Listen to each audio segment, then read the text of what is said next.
Hello student, good morning all of you.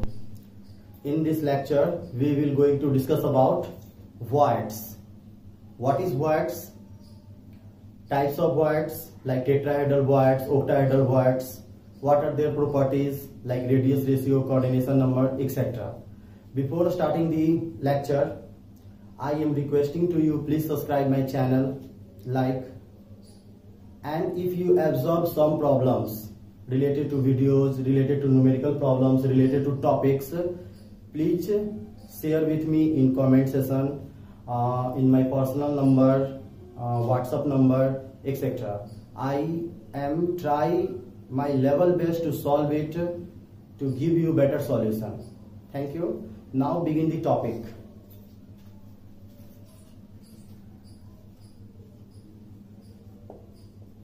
Voids.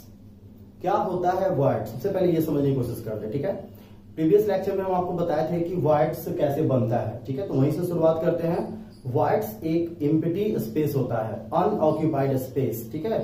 The unoccupied space between the arrangement of particles. हम particles को atoms बोलते हैं, molecules बोलते हैं, ions बोलते हैं। तो जब कोई solid के particles को हम लोग सबसे बेस्ट फॉर्म में अरेंज करते हैं, तो जो अनऑक्यूपाइड स्पेस बचता है उसी को हम लोग बोलते हैं voids.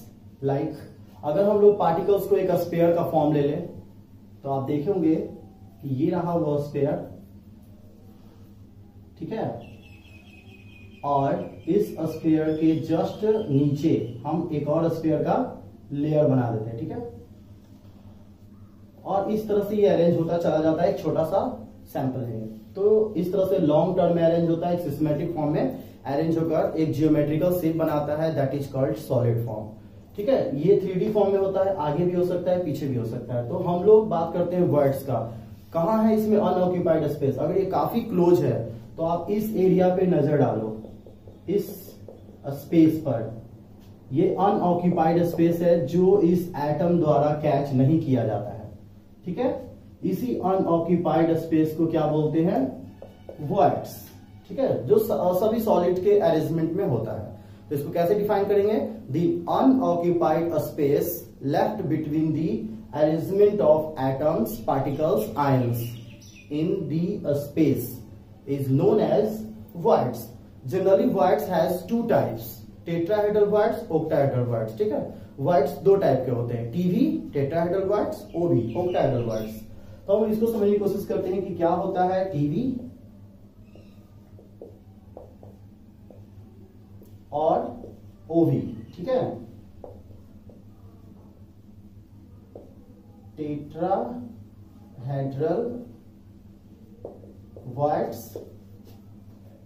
और ये होता है octahedral voids, ठीक है। अगर हम इस पार्टिकल्स के अरेंजमेंट को सबसे बेस्ट फॉर्म में अरेंज करें, HCP हेक्सागोनल क्लोज पैकिंग, ये बेस्ट अरेंजमेंट होता है। क्यों बेस्ट अरेंजमेंट होता है? वेरी सिंपल, इस पार्टिकल्स के अरेंजमेंट को एक लेयर में रिप्रेजेंट करें, ठीक है। ये देखिए, ये रहा वो लेयर, ठीक है।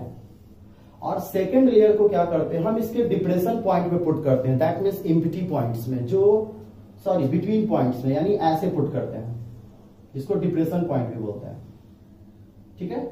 ये सेकेंड लेयर है पार्टिकल्स का, इसको हम ऐसे अरेंज करते हैं, ठीक है।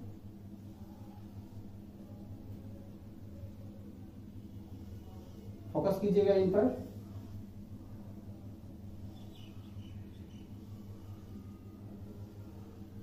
ऐसे this type of arrangement is known as HCP hexagonal close packing because of one point's contact with 6 another atoms, spheres, and form hexagonal form. आप इस सेंटर को मिला लीजिए, जितना में ये टच है, किसी भी एक आप स्फीयर को ले सकते हैं, किसी भी एक एटम को ले सकते हैं, आप किसी भी एक एटम को ले सकते हैं। चलिए हम इस एटम को लिए, ठीक है। तो ये एटम कितने से टच में? 1 2 3 4 5 6। तो ऑलरेडी अगर आप इसको मिलाओगे तो ये हेक्सागोनल क्लोज पैकिंग है। इस तरह से एक और क्लोज पैकिंग बनता है, square close packing, but HCP is better than square close packing. तो हम लोग एग्जांपल में HCP को ही देते हैं। तो ये तो खैर आपका हो गया HCP क्लोज पैकिंग। हम लोग आज के टॉपिक में बात कर रहे हैं voids का। तो आप यहाँ देखोगे कि इसमें जो voids है वो बहुत सारे voids बन रहे हैं। गौर कीजिएगा, हम जो पॉइंट आपको फोकस करेंगे ये देखिए,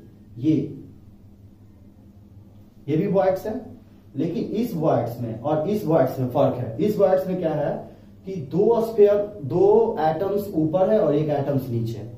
इस वाले वॉइड्स में वेट, हम आपको एक ब्लू कलर से इसको डिनोट कर देते ताकि आपको फोकस करना आसान हो। इस वाले डिप्रेशन में, इस वाले अनऑक्यूपाइड स्पेस में दो स्फीयर, दो एटम्स नीचे है और एक एटम्स ऊपर है। तो इन दोनों तरह के वॉइड्स को बोलते हैं, एक को बोलते हैं टेट्राहेड्रल और एक को बोलते हैं ऑक्टाहेड्रल। कैसे? इसको आप 2D फॉर्म में तो देख रहे हैं, लेकिन जस्ट इसके पीछे भी एक स्फीयर होगा। ठीक है, ये वो स्फीयर है। ठीक है, थोड़ा सा इसको यहां से ऐसे कर देते हैं।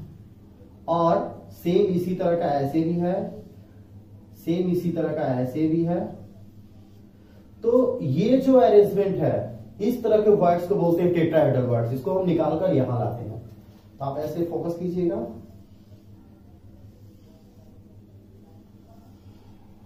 ठीक है, और एक स्फीयर जो हम पुट करने जा रहे हैं, ये स्फीयर, ये जस्ट इसके पीछे है। तो ये जो आपका स्पेस है, इसी को हम लोग बोलते हैं क्या? Tetrahedral voids. ठीक है, आप इसको ऐसे भी बोल सकते हैं, the unoccupied space between the surface of 4 atoms is called tetrahedral voids. ठीक है, इसका जो एक्चुअल शेप होता है वो ट्रायंगुलर होता है और इसका कोऑर्डिनेशन नंबर 4 होता है। कोऑर्डिनेशन नंबर के बारे में प्रीवियस क्लास में भी डिस्कशन किए थे। कोऑर्डिनेशन नंबर का मतलब होता है कि किसी भी फिगर से जितना भी एटम टच में होगा, the number of atom is contact with geometrical figure, spheres, atoms is known as coordination number. तो इस इम्प्टी अनऑक्यूपाइड स्पेस में ये चारों एटम का स्फीयर टच है, यानी हम कह सकते हैं कि ये जो एम्प्टी स्पेस है, ये चारों एटम के बीच बन रहा है, जिसको हम लोग स्फीयर के फॉर्म में लिए, वो एटम ही है। तो 4 एटम के बीच बनेगा, तो इसका कोऑर्डिनेशन नंबर क्या हो जाएगा? इसका कोऑर्डिनेशन नंबर हो जाएगा 4। ठीक है, और टेट्राहेड्रल वॉइड्स इसको बोलते हैं। इसका एक्चुअल शेप ट्रायंगुलर होता है, इस पर हम डिस्कशन करेंगे। और एक और यहाँ पर जो बन रहा है, हम इस एम्प्टी स्पेस की बात करें तो आप इसको देखोगे कि ये तो पहले से ऐसे बना हुआ है।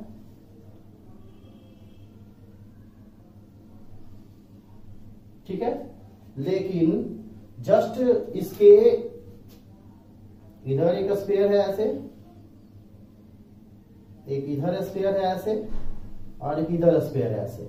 तो आप इस एम्प्टी स्पेस को देखेंगे, अनऑक्यूपाइड स्पेस को, इसमें क्या है? 3 ब्लैक एटम और 3 ब्लू एटम।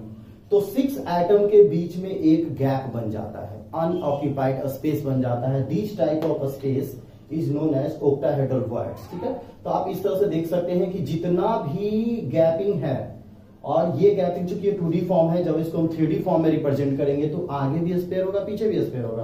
तो एक स्टेज ऐसा आ जाएगा जिसमें जो है 4 एटम के बीच में एक अनऑक्यूपाइड स्पेस बनेगा, और एक स्टेज ऐसा आ जाएगा जिसमें 6 एटम के बीच में एक अनऑक्यूपाइड स्पेस बनेगा। That is called octahedral voids. इस स्पेस को हम लोग क्या बोलेंगे? Octahedral voids. तो डिफाइन भी इसको उसी तरह से करेंगे क्या? The unoccupied space left between the arrangement of 6 atoms between the surface of 6 atom is known as octahedral voids. और बिल्कुल इसका कोऑर्डिनेशन नंबर भी क्या होगा? 6 होगा। ठीक है, इसका कोऑर्डिनेशन नंबर कितना होगा? 6 होगा। तो ये था टेट्राहेड्रल वॉइड्स, ऑक्टाहेड्रल वॉइड्स। आज के टॉपिक में सबसे ज्यादा इंपॉर्टेंट है रेडियस रेशियो। आपको अच्छी तरह पता है कि इसमें इम्प्टी है, इम्प्टी स्पेस। चूंकि इम्प्टी स्पेस भी काफी छोटा होता है तो उसको भी हम लोग स्फीयर की तरह मान लेते हैं। तो इस इम्प्टी स्पेस की बात करें तो ये भी एक स्फीयर है जिसका रेडियस होगा स्मॉल r, और ये एटम्स काफी, चूंकि इस स्पेस से काफी बड़ा है तो इसका रेडियस हम लोग ले लेंगे कैपिटल R। तो हम लोग निकालेंगे radius ratio, that means small r is to capital R equal to what? Generally इसका वैल्यू 0.225 होता है, पर हम लोग आज फाइंड आउट करने की कोशिश करेंगे। Similar radius ratio in octahedral voids, small r is to capital R equal to what, इसको भी फाइंड आउट करेंगे। इसका वैल्यू होता है 0.414, ठीक है। तो हम लोग रेडियस रेशियो फाइंड आउट करेंगे और इस पे आगे डिस्कशन करेंगे, ठीक है। तो आप इसको अच्छे से नोट कर लोगे। स्टूडेंट, हम लोग देखेंगे radius ratio of tetrahedral voids, लेकिन इसको समझने के लिए सबसे पहले हम लोग देखते हैं कि कैसे बनता है यूनिट सेल। तो आपको अच्छी तरह पता है कि पार्टिकल्स अरेंज होते हैं, ठीक है। तो पार्टिकल्स के अरेंजमेंट का एक सैंपल हम आपको दिखा रहे हैं, थोड़ा ध्यान से इसको देखिएगा, ठीक है।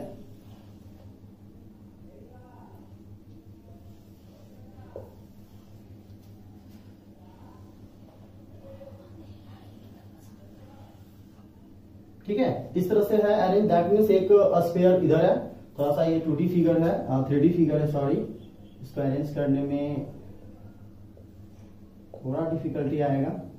आप इसके सेंटर को मिलाइए और जस्ट एक यहां पर भी स्फीयर है बिहाइंड इस स्फीयर के, तो इसके सेंटर को हम मिलाने जा रहे हैं, ठीक है।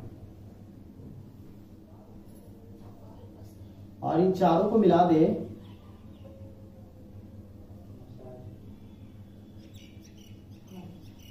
तो आपको एक क्यूब नजर आएगा, ठीक है। एक 3D फॉर्म के अगर हम स्फीयर को मिला दे, ये स्फीयर जस्ट इसके पीछे है, ये थोड़ा सा ऐसे होगा, ठीक है, और ये थोड़ा सा ऐसे होगा, ठीक है। तो इस तरह से ये अरेंज होगा। तो हम बात करते हैं 3D फिगर की। तो जब हम एटम्स के सेंटर को मिलाते हैं तो हम एक देख रहे हैं कि एक क्यूब बन रहा है, इसको हम लोग बोलते हैं यूनिट सेल। और ये यूनिट सेल जो है एक इधर होगा, एक ऊपर होगा, एक इधर होगा, एक नीचे होगा और एक मल्टीपल फॉर्म में अरेंज होगा। तो ये जाके बन जाएगा आपका क्रिस्टल लैक्टिक। तो यूनिट सेल से वॉइड्स का रेडियस रेशियो आसानी से फाइंड आउट हो जाएगा। तो हम इस क्यूब को बनाते हैं, ठीक है, टेट्राहेड्रल वॉइड्स के लिए। इसको हम बिल्कुल यहां अलग कर देते हैं।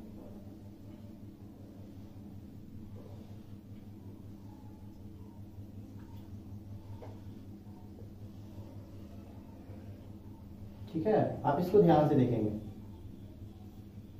ये एक यूनिट सेल है जो अभी जस्ट बनाए थे और यहां पर बिल्कुल वही एटम का सेंटर है, यहां पे ऐसे, ठीक है। इसको आप ध्यान से समझने की कोशिश करेंगे। हम इसका छोटा सा फॉर्म ले लिए हैं, हालांकि ये जो स्फीयर होगा बिल्कुल बड़ा होगा। इसको हम ऐसे डीप कर दे रहे हैं ताकि आपको समझने में आसानी हो जाए।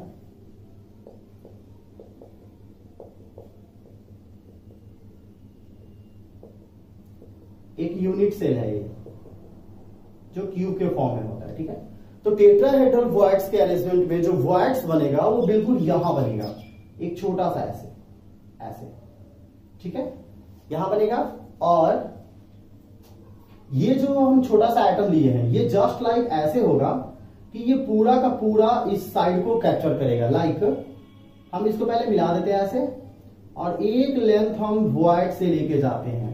ये हो गया आपका ए, इस वाले साइड को बी, ये सी और ये क्या हो जाएगा डी। तो ये इस तरह से अरेंज है, इस तरह से अरेंज है कि ये पूरे एसी के भाग के हाफ को क्या कर लेगा, ये कैप्चर कर लेगा और ये ऐसे होगा। इस तरीके से ये होगा कि हम कह सकते हैं कि जो एसी है वो इस तरीके का होगा,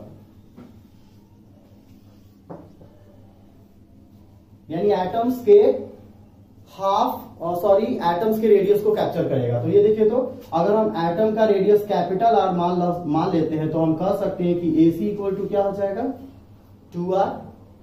सिमिलर अगर हम बात करें AD का, तो AD इस तरह से अरेंज होगा कि ये वॉइड से होता हुआ जाएगा। दैट मीन्स ऐसे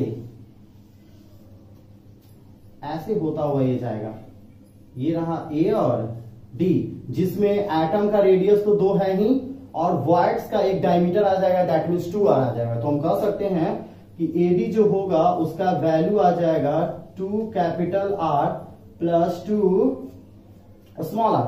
तो इस तरह से AD होगा। याद रखिएगा, हम लोग को निकालना है radius ratio, that means radius of voids upon radius of atoms equal to what.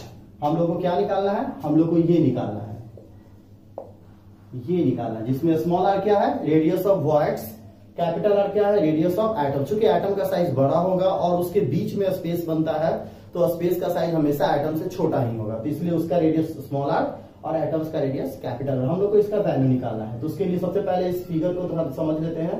Figure बहुत आसान है, इसमें से एडी जो है वो वॉइड से होता हुआ जाएगा। तो हम लोग एडी को क्या मेजर करेंगे, R plus 2 small r plus R, यानी 2r plus 2 small are. AC जो होगा वो बिल्कुल दोनों एटम के रेडियस को ओनली टच करेगा, तो 2r। ठीक है, आप बहुत आसानी से फाइंड आउट करेंगे। तो कैसे फाइंड आउट करेंगे, सबसे पहले हम लोग सॉल्यूशन में क्या करेंगे, मान लेंगे let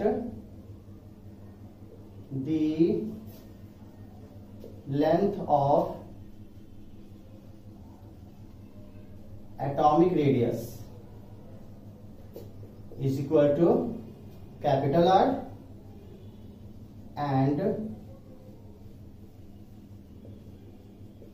radius of voids is equal to small are.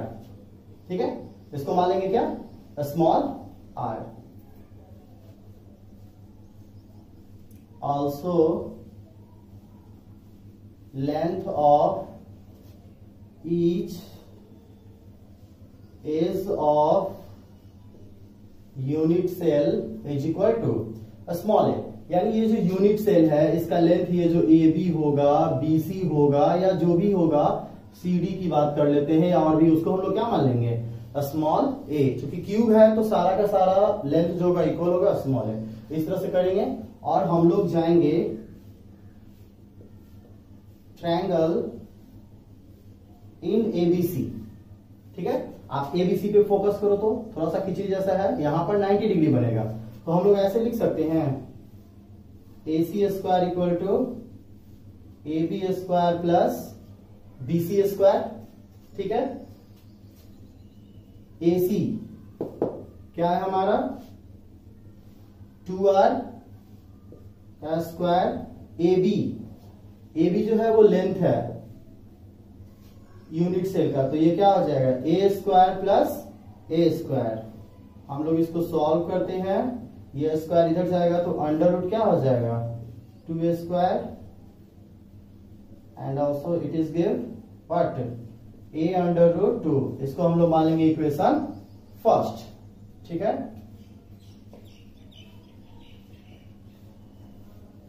अब हम लोग जाएंगे ट्रायंगल।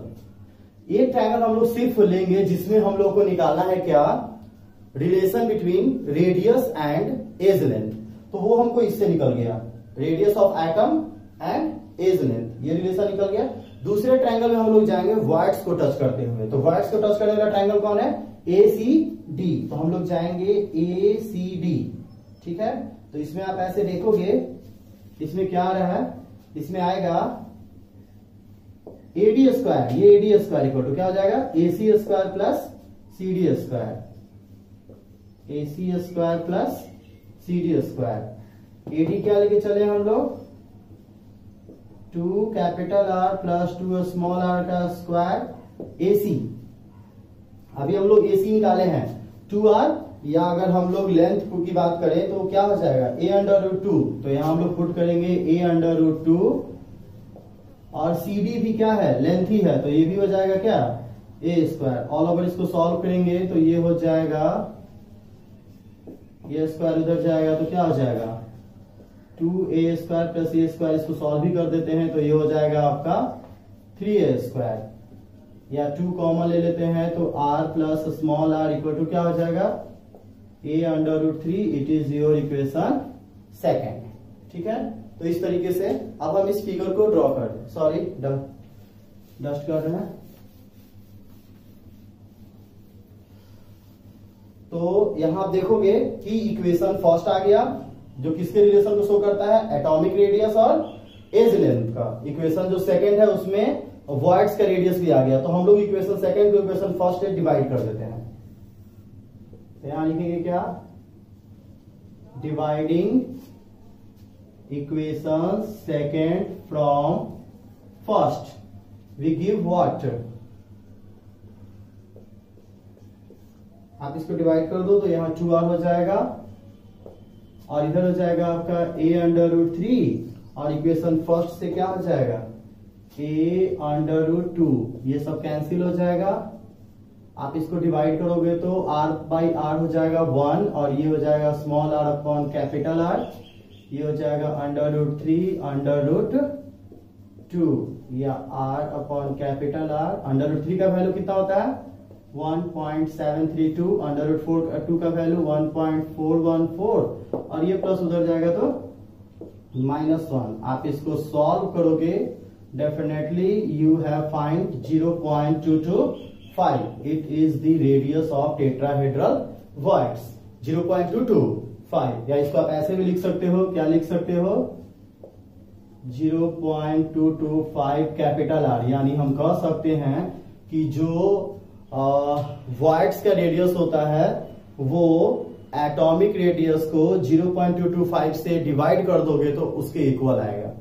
या आपसे परसेंटेज भी कभी कभी पूछता है तो आप ऐसे भी लिख सकते हो, ये हो जाएगा आपका कितना परसेंट 22.5%। अगर परसेंटेज में कन्वर्ट करें तो रेडियस रेशियो का परसेंटेज कितना हो जाएगा 22.5%। तो ये था टेट्राहेड्रल वॉइड्स का रेडियस रेशियो। ठीक है, जियोमेट्रिकल फिगर आपके पीडीएफ में भी दिया हुआ है, आप उसको अच्छे से अंडरस्टूड करने की कोशिश करोगे। कोई भी प्रॉब्लम आप हमें बिल्कुल सेंड करोगे तो आप इसको अच्छे से नोट करोगे। Now see this topic, radius ratio of octahedral voids. Octahedral voids का रेडियस रेशियो फाइंड आउट करेंगे। ठीक है, तो ये और आसान है, आप इसको थोड़ा ध्यान से समझेंगे। अभी हम वॉइड्स बनाए थे, ठीक है, तो आप देखे थे कि स्पेस बनाने के लिए जो 3D फिगर बनाए थे उसका एक सरफेस ही काफी है ऑक्टाहेड्रल वॉइड्स के लिए। तो आप इसको ऐसे भी फाइंड आउट कर सकते हैं। ठीक है,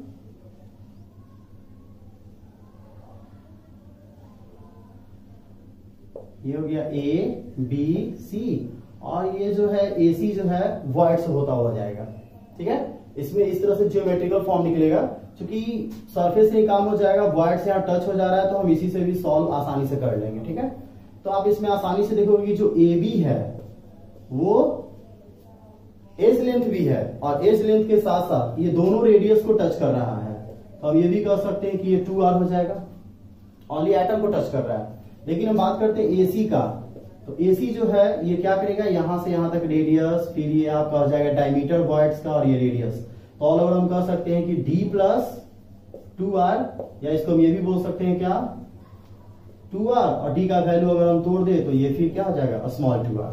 ये हो जाएगा आपका स्मॉल r जो है वॉइड्स का रेडियस और कैपिटल R जो है वो एटम का रेडियस, जिसको पार्टिकल्स बोलते हैं, सॉलिड के पार्टिकल्स। ठीक है, तो यही से हम फाइंड आउट करेंगे, लेकिन बहुत आसानी से। इसमें भी हम लोग को मानना होगा, क्या मानना होगा, हम मान लेते हैं कि जो एज लेंथ है, edge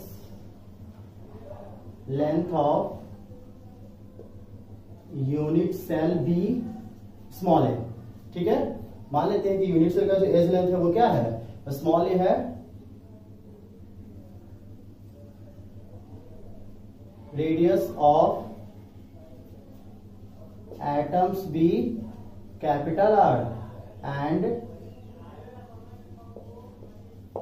radius of voids be small r। ठीक है, मान लीजिए कि स्मॉल r है। Now in triangle ABC, similar क्या होगा, AC square equal to AB square plus BC square. AC हम वही पुट करेंगे जो वहां पर हमारा फाइंड आउट है, ये वाला,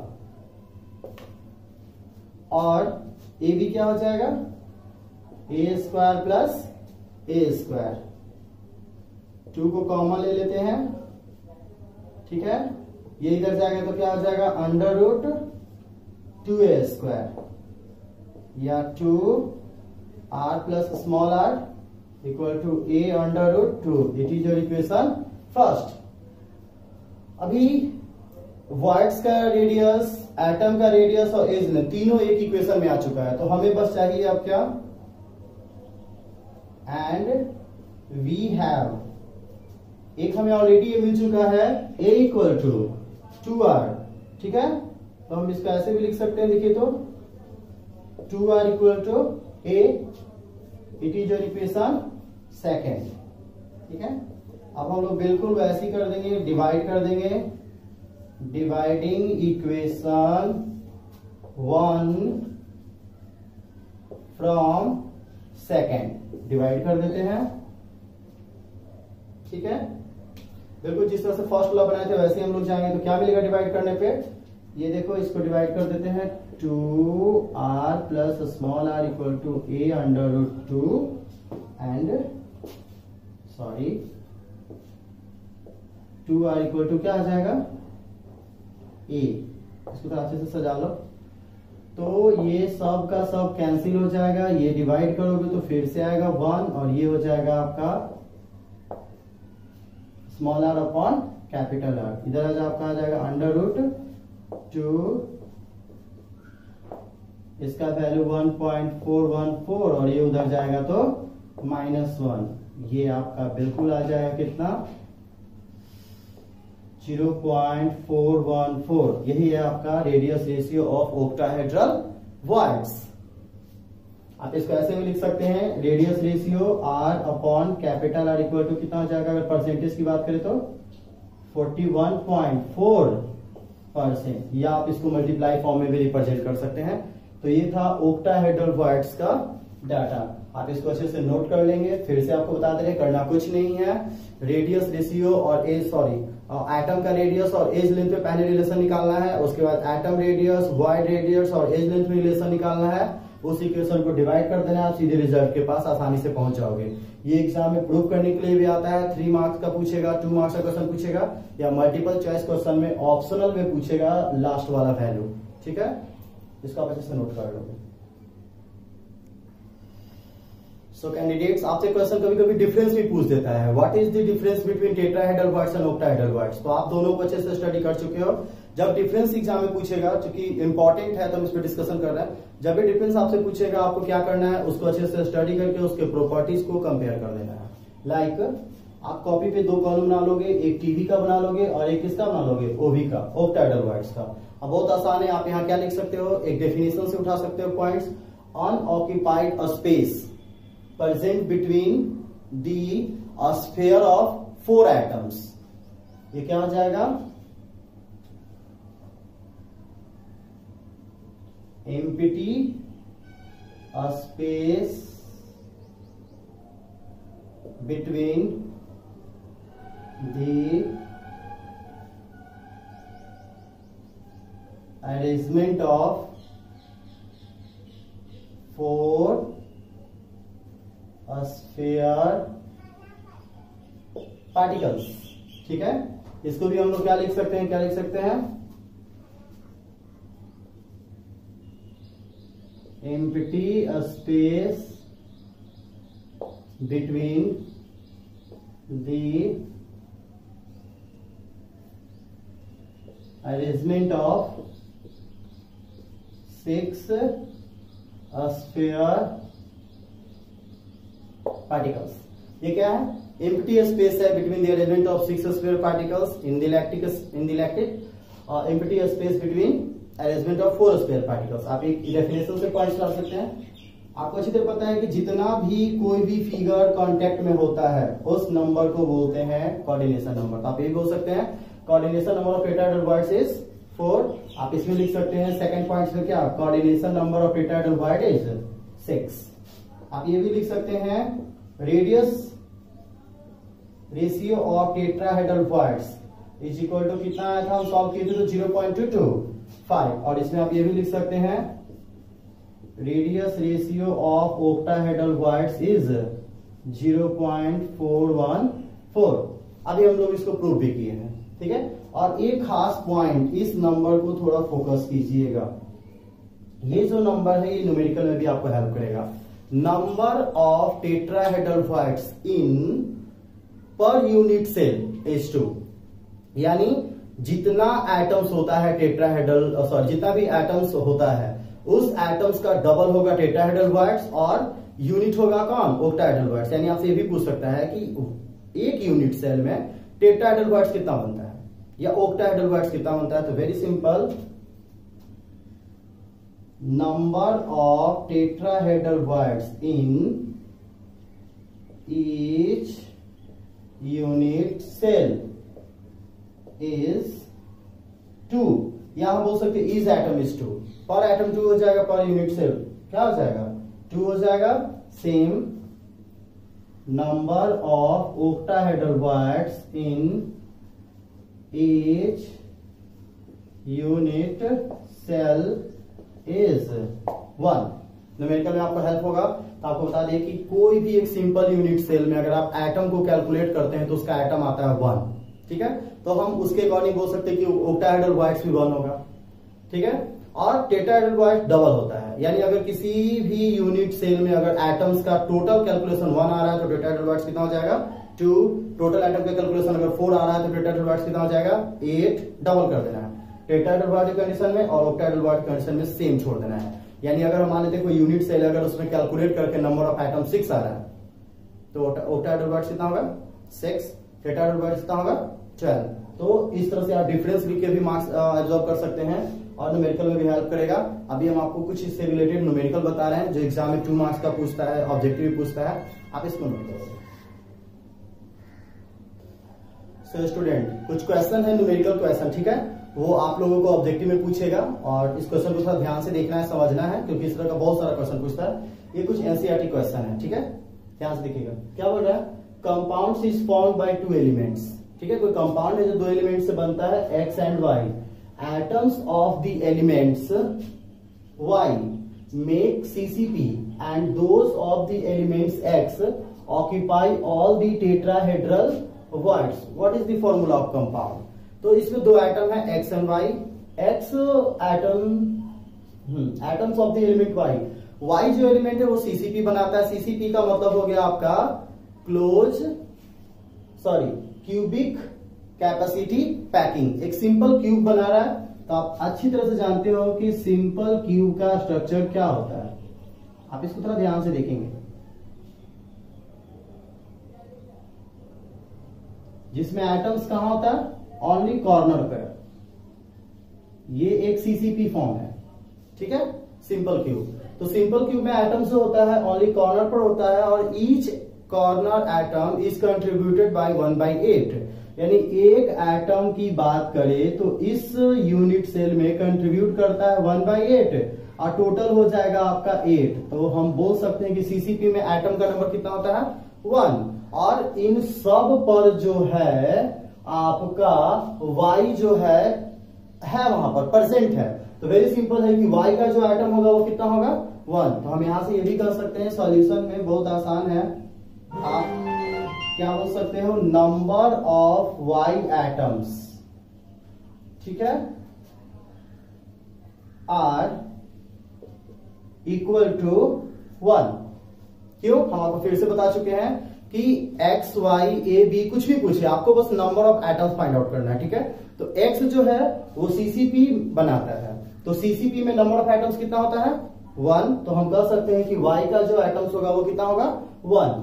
अब हम फोकस करते हैं x पे। x occupy all the octahedral bonds. तो आपको बता चुके हैं कि पर यूनिट ओक्टाहेड्रल बॉन्ड्स का नंबर उसके एटम के नंबर के इक्वल होता है और टेट्राहेड्रल बॉन्ड्स का नंबर उसके एटम के नंबर का डबल होता है। तो वेरी सिंपल, यहाँ पे नंबर ऑफ एटम्स भी 1 है, तो हम कह सकते हैं कि number of x atoms are equal to 1, ठीक है। देन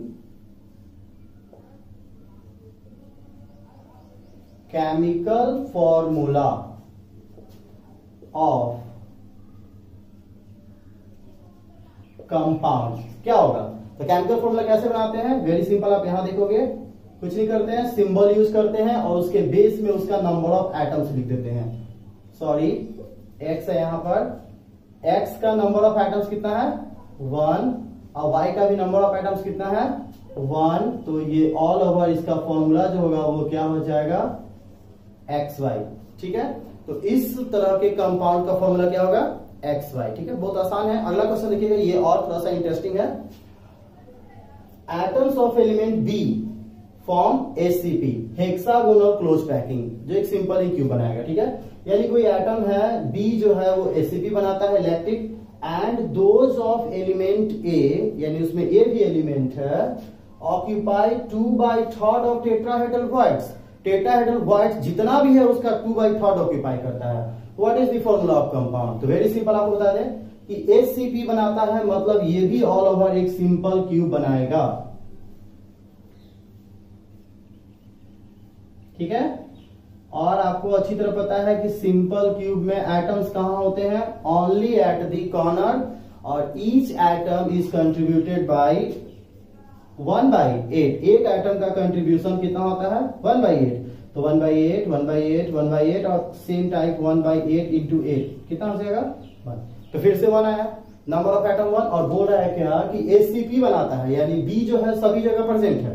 तो सिमिलर हम लोग फिर से आंसर में क्या लिखेंगे? Number of B atoms in HCP is equal to 1। ठीक है, and number of A atoms in, ठीक है, HCP, ध्यान दीजिएगा, टेट्राहेड्रल क्वार्ट्ज। तो सबसे पहले तो एक बात दिमाग में रखिएगा कि जितना भी नंबर ऑफ एटम होगा टेट्राहेड्रल क्वार्ट्ज उसका डबल होता है, तो ये हो जाएगा 2, और जितना भी टेट्राहेड्रल क्वार्ट्ज है उसका 2/3 ऑक्यूपाई करता है। 2/3 ऑफ टेट्राहेड्रल क्वार्ट्ज कौन ऑक्यूपाई करता है? A ऑक्यूपाई करता है। तो इसका क्या आ जाएगा? 2/3। आप इसका कैलकुलेशन करोगे तो कितना आ जाएगा? ये 4/3 आ जाएगा। फिर से ध्यान दीजिएगा, क्या बोल रहा है? Atoms of element B form HCP lactic, एक सिंपल क्यूब बनाता है, hexagonal close packing lactic, and मतलब उसमें है B प्रेजेंट है, तो इसमें नंबर ऑफ एटम्स आएगा 1, number of atoms is equal to number of atoms B। Those of elements A occupy 2/3 of tetrahedral quartz, यानी टेट्राहेड्रल क्वार्ट्ज जितना भी आ रहा है उसका 2/3। तो आपको बता चुके हैं कि नंबर ऑफ एटम्स के इक्वल होता है ऑक्टाहेड्रल क्वार्ट्ज और डबल होता है टेट्राहेड्रल क्वार्ट्ज। तो यहाँ 1 है तो ये हो जाएगा 2, उसका 2/3 इक्वल टू 4/3। अब बहुत आसान है, देन फॉर्मूला आप आसानी से फिर बना सकते हो। Then formula of compound, formula के लिए क्या बताए थे? आपको कुछ नहीं करना है, AB ऐसे ले लिए, A इसका नंबर ऑफ एटम जितना है वो बेस में लिख देंगे 4/3, और B इसका नंबर ऑफ एटम यहां से लिख देंगे। तो ऑल ओवर अगर आप इसको सॉल्व करोगे तो क्रॉस मल्टीप्लिकेशन होके क्या आ जाएगा? ये A4B3, this is your answer. क्या आएगा?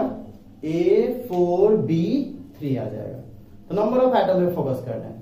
सिमिलर क्वेश्चन थर्ड को ध्यान दीजिएगा, सेम है। A quartz is made of 2 elements. कोई क्वार्ट्ज है जो 2 एलिमेंट से बनता है, ठीक है, P एंड Q। ठीक है, atoms Q are in CCP, SCP CCP same होता है। Atoms Q are in CCP arrangement, यानी एटम जो Q है वो CCP बनाता है। तो फिर इसमें भी हम कह सकते हैं कि एक सिंपल ही क्यूब बन रहा है, बिल्कुल ऐसे, या इसको हम और थोड़ा क्लोज कर देते हैं। ठीक है, ऐसे बन रहा है, जहां पर कॉर्नर पर होता है। सिंपल क्यूब में बार बार बता रहे हैं कि एटम्स कहां होता है? कॉर्नर पर, और पर एटम का कंट्रीब्यूशन 1/8 होता है। तो 1/8 इंटू 8 इक्वल टू 1। तो हम कह सकते हैं कि किसी भी यूनिट सेल में अगर कॉर्नर पर एटम प्रेजेंट है तो टोटल यूनिट सेल का जो एटम का सम आएगा वो कितना आएगा? 1। अब Q जो है CCP बनाता है, तो हम सॉल्यूशन में क्या लिखेंगे? हम सॉल्यूशन में लिख सकते हैं number of Q atoms is equals to कितना आ जाएगा? 1। या हम इसको ऐसे भी बोल सकते हैं number of Q atom is equal to 1 because Q present at the corner, while the atoms P occupy all the tetrahedral quartz. फिर से फोकस कीजिएगा, इसमें P एटम्स जो है वो टेट्राहेड्रल क्वार्ट्स के सभी पोजीशन पे है। तो हम क्या बताए थे कि नंबर ऑफ एटम जितना होगा टेट्राहेड्रल क्वार्ट्स उसका डबल होगा। ठीक है, और सब पर P प्रेजेंट है। तो यहां से आप ये भी लिख सकते हैं number of P atoms is equal to कितना हो जाएगा? ये 2 हो जाएगा। क्यों? क्योंकि टेट्राहेड्रल क्वार्ट्स डबल होता है, तो ये 2 हो जाएगा। देन फॉर्मूला आप आसानी से बना सकते हो। फॉर्मूला क्या बन जाएगा? आप इसको आसानी से लिख दो, P का कितना आ रहा है यहाँ पे? टू और क्यू, क्यू का कितना आ जा रहा है यहाँ पे 1। तो इसको जब आप सॉल्व करोगे तो ये हो जाएगा आपका P2Q।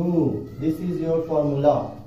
ठीक है, तो इस तरह से न्यूमेरिकल क्वेश्चन आपसे पूछेगा, कभी कभी वो FCC दे देगा, BCC दे देगा, तो उस तरह के न्यूमेरिकल का हम लोग अगले टॉपिक में डिस्कशन करेंगे।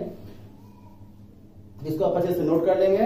And again I am requesting to you, please subscribe the channel, share it for your all student. Like also, if you absorb many problems, mention it to comment section, and also send it to me on my personal WhatsApp number. Thank you.